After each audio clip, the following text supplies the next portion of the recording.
कि एक बहुत ज़्यादा एतराज़ कारोबारी लोगों की तरफ से, ख़ास तौर पर जो इंडस्ट्रियलिस्ट हैं उनकी तरफ से बार बार हर साल उठाया जाता है कि जी रियल एस्टेट के ऊपर टैक्स नहीं लगता, जो कि पाकिस्तान का एक ऐसा बिज़नेस है जिसके अंदर ख़ास तौर पर जिन लोगों के पास ब्लैक मनी है या बहुत ज़्यादा कैश है जो कि डॉक्यूमेंटेड नहीं है और किसी तरह वो टैक्स नेटवर्क में नहीं आते, उन लोगों को ये बहुत ज़्यादा इसका फ़ायदा मिलता है कि वो अपना अरबों रुपया इस रियल एस्टेट के अंदर लगा देते हैं और वो बिल्कुल नज़र भी नहीं आता और किसी टैक्स। अगर सब इसके अंदर देखें पिछले कुछ अरसे में तो इन्होंने टैक्स प्रॉपर्टी के ऊपर इतना टैक्स लगाया है, इस तरह टैक्स लगाया है कि उसकी वजह से आपको देख रहे हैं आप भी इसी में है कि प्रॉपर्टी के अभी सेल परचेज के अंदर बहुत ज़्यादा। सर मैं आप बिल्कुल सही फरमा रहे हैं, प्रॉपर्टी पर बहुत टैक्स लगा। मेरे कहने का जो मकसद है वो जैसे अभी आपने बात की कि होल सेलर्स के ऊपर और रिटेलर्स के ऊपर जो टैक्स लग रहा है, आप प्रॉपर्टी पे अगर आप टैक्स की बात करें जो शरह बड़ी है वो तो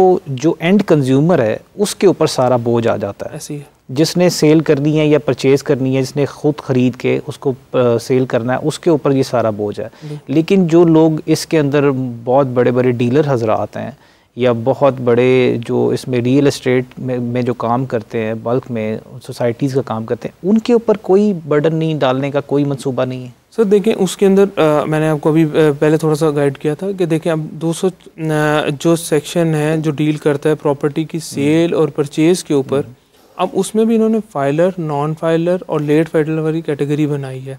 अब देखें 3% एक बंदा जिसने प्रॉपर्टी बेचनी है उसने 3% टैक्स देना है अगर वो फाइलर है, अगर वो लेट फाइलर है तो उसने 6% टैक्स देना है, और अगर वो नॉन फाइलर है तो उसने 12% टैक्स देना है। ठीक, तो इस तरह करके टैक्स तो उसको लगा। 7E है, 7E का सेक्शन एक यहाँ पे मौजूद है। 7E का सेक्शन ये कहता है कि अगर आपके पास दो से ज़्यादा प्रॉपर्टीज, जिसके अंदर उन्होंने 2 प्रॉपर्टीज को एग्जम्पशन दी है, एक आपकी रिहाइश वाली प्रॉपर्टी और एक जिसके ऊपर अगर आप बिजनेस कर रहे हैं, तो अगर उससे ज़्यादा प्रॉपर्टी लाइक उसमें प्लॉट भी इन्वॉल्व है और वो प्रॉपर्टी की वैल्यू जो है वो 250 मिलियन से ज़्यादा बनती है तो आपने उसके ऊपर टैक्स देना है। सही, तो प्रॉपर्टी के ऊपर भी टैक्स तो है, लेकिन आप ये समझते नहीं है कि इसको और ज़्यादा मज़ीद नैरो करना चाहिए। जो लोग इसमें से लूप होल्स हैं, जो इसमें से निकल जाते हैं, जो बहुत ज़्यादा बड़े सरमायादार हैं, उन तक इसकी नेटवर्क, टैक्स नेटवर्क को नहीं फैलाना। सर वैसे ये कोशिश तो कर रहे हैं, सही, FBR की तरफ से कोशिश तो काफ़ी की जा रही है। और मेरे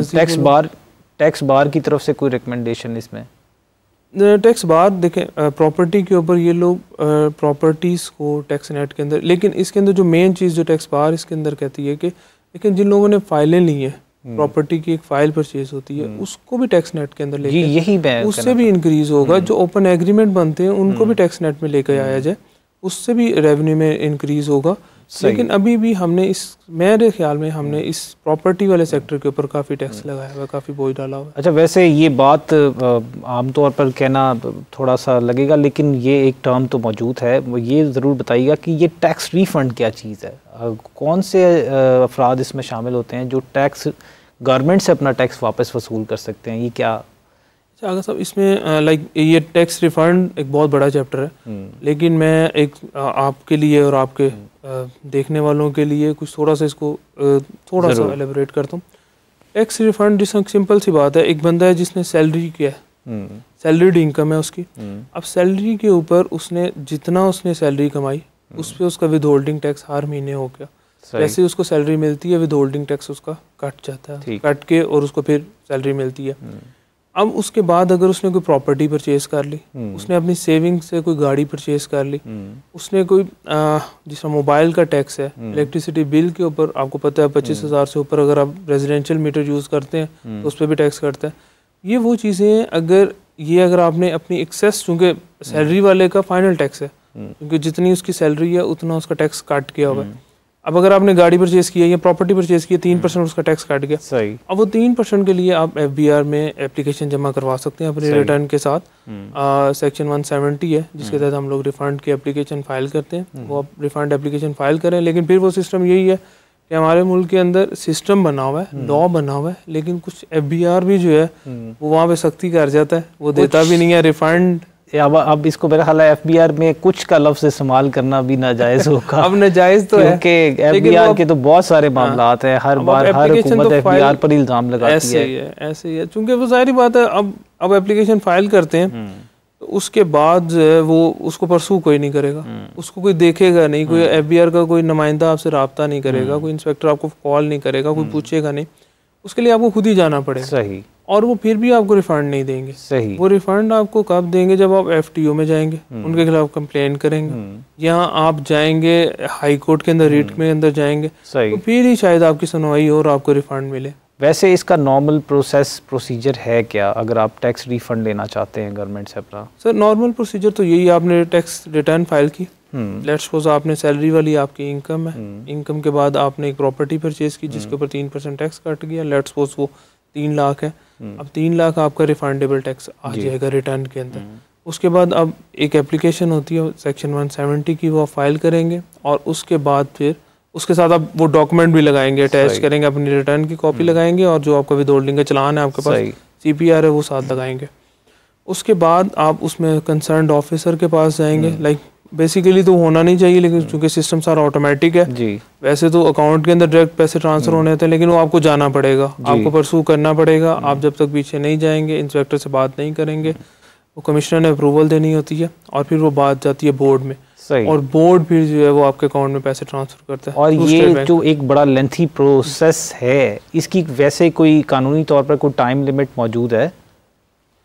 सर देखिए, टाइम लिमिट तो मौजूद है, लेकिन वो हमारे पास FBR के पास बहुत से रास्ते होते हैं जिसकी वजह से वो उसको डिले कर सकता है। सही। लेकिन ये बेसिकली अब सुनने में जितना लंबा लग रहा है, ये प्रोसेस उससे भी ज़्यादा लेंथी है। सही। इसके अंदर भी लाइक आपको कमिश्नर या इंस्पेक्टर या DC लेवल के ऊपर आपको अप्रूवल नहीं मिलेगी, आपको उसके लिए FTO में जाना पड़ेगा, फेडरल टैक्स एम्बर्समेंट के अंदर जाना पड़ेगा, या हाई कोर्ट से डायरेक्शन लेके आनी पड़ेगी, और फिर ही आपका शायद रिफंड क्रिएट हो। सही। और मैं चाहूँगा कि आप आम लोगों की आगाही के लिए ये ज़रूर बताएं कि ऐसी क्या अमूमी तौर पर लोग टैक्स फाइल रिटर्न करते हुए गलतियाँ करते हैं जो कि उनको, जिस पर उनको ख़ास नज़र रखनी चाहिए कि ये गलतियाँ वो ना करें?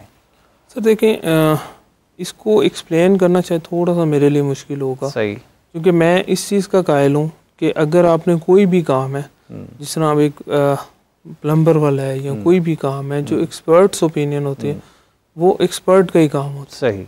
आप इसको भी एक कंसल्टेंट कोई भी रखें, उससे कंसल्टेंट से रब्ता करें, उससे बात करें, और फिर ही वो आपको, चूँकि ये दिखने में लॉ बड़ा इजी है, टैक्स रिटर्न के अंदर दिखने में काम चीज़ें हैं, लेकिन जब आप फाइल करते हैं, अब कई चीज़ें आपसे रह जाती हैं। सही। एक लेमैन जब फाइल करेगा, अगर आप एक कंसल्टेंट से रब्ता करते हैं तो उसमें काफ़ी चीज़ें ऐसी होती हैं जिसको आप क्लियर कर सकते हैं, हाँ हैं। और ये कोई इतना मुश्किल काम नहीं है, काम इतना मुश्किल नहीं है, लेकिन फिर भी हमारे यहाँ पे जब हम लोग एक सिंपल रिटर्न भी फाइल करते हैं तो उसमें कई चीज़ें हम भूल जाते हैं, कई चीज़ें। जिससे हम देखें, अगर आपकी, मैं आपको एक छोटी सी एग्जांपल देता हूँ, आपको प्रॉपर्टी है, अब प्रॉपर्टी अगर आपने वहाँ पे अपनी वेल्थ के अंदर ऐड करनी है, तो उस ऐड के अंदर आपने उसको प्रॉपर जितने की आपको वो प्रॉपर्टी कॉस्ट की है, लाइक उसके अंदर आपने ये भी ऐड करना है कि आपने जो डीलर को पैसे दिए हैं वो भी ऐड होंगे। सही। जो आपके टैक्सेस कटे हुए हैं आपने वो भी, जो आपके अदर चार्जेस हुए हैं वो भी उस प्रॉपर्टी के अंदर आपने ऐड करने हैं। सही। तो फिर आपकी प्रॉपर्टी की वो कॉस्ट बनेगी। लेकिन हमारे यहाँ पे क्या किया जाता है, क्योंकि हम लोग एक नॉर्मल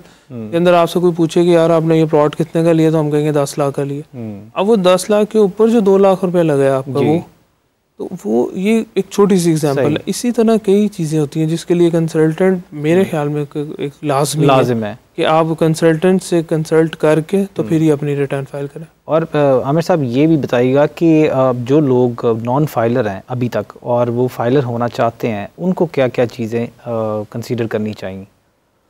तो देखिए, फाइलर तो अभी सबको होना चाहिए, क्योंकि वो नॉन फाइलर वाली तो बात रह ही नहीं गई, क्योंकि इतने टैक्सेस हैं आपके ऊपर।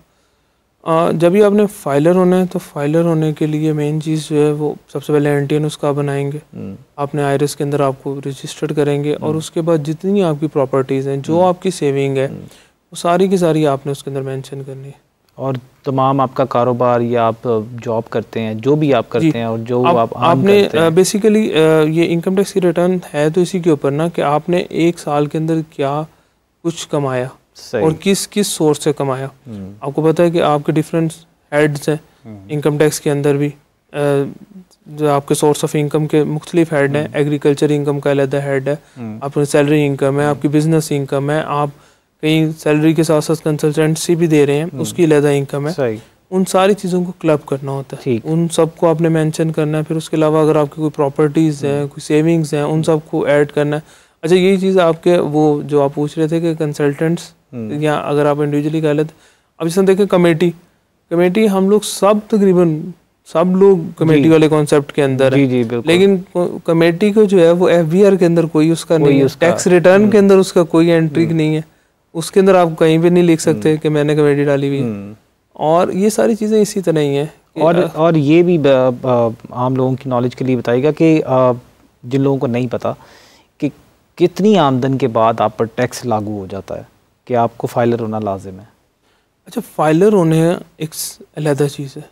फाइलर होना जो है वो तो अब देखें, आपने गाड़ी लेनी है आपने फाइलर, आपने प्रॉपर्टी लेनी है आपने फाइलर, आपके बैंक के अंदर पैसे पड़े हुए हैं तो आपने फाइलर, बैंक में प्रॉफिट है तो 15% फाइलर का रेट है, नॉन फाइलर का 30% है, जो कि नॉर्मली हमारे यहाँ पे सैलरीड क्लास जो है उन सब का ही प्रॉफिट अकाउंट होता है, तो वो उसके अगर फाइलर नहीं है तो वो उसमें आता है। अच्छा, अब बात करें कि किसने टैक्स नेट के अंदर आना, रिटर्न फाइल करना अगर कंपलसरी की बात की जाए तो 6 लाख से ऊपर जिसकी इनकम है उनके ऊपर टैक्स लगता है। सही। उन्होंने इसके अंदर रजिस्टर्ड FBR के अंदर उसके अंदर कंपलसरी है, उसने रिटर्न देना कंपलसरी है।